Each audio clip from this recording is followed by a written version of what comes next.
Something that's never talked about with furniture sales training is asserting your dominance and taking control of the conversation. So what do I mean by that? What I don't mean is creating an uncomfortable situation and a non-consumer friendly experience where you're pushing and pressuring product on a guest that they don't need nor want, while also making them feel unheard as if they don't have a voice. No, what I'm saying is I see too often RSAs fall into a reactive state and submissive position when the consumer dominates the conversation with an unrealistic list of demands, and we don't inquire any further as to why they're asking for those. So let me share a brief story to help support this sales tip. Recently, I was called in to help close a sale for an RSA. I step in, I close the deal. It was a custom sectional, and the customer then asked me, when am I going to get it? And I said, that's an excellent question. This manufacturer ships out 98% of their orders in 28 days. It takes about another week or two in transit time to get to us, so you should be getting a call to schedule your delivery within 6 to 8 weeks. How does that sound?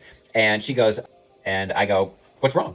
And she said, well, do you have anything I can get sooner or anything that's in stock? And this is the pivotal moment that I watch RSAs fall apart and the deal unravel, because the deal's closed. And now there's something new was introduced that is unrealistic. She loves it, and she wants to look at other options that she loves as much that she can get sooner. So rather than tour her around and show her other things that she might not like as much, creating overwhelm and the high probability that they're going to walk telling me they need to think about it, I simply asked, how long have you been shopping for a new sectional? And she looks at her husband and looks at me and says, you wouldn't believe me if I told you. I said, try me. She says 2 years. So I look at her husband and I look at her and I said, so what's another 8 weeks? And she looks at her husband and he looks at me and he says, write it up. And this is what I'm talking about with asserting your dominance and taking control of the conversation, because it is our job when presented with an unrealistic list of demands to introduce insight and perspective to the conversation so that we can help guide the consumer to a satisfying solution based on logic and industry expertise.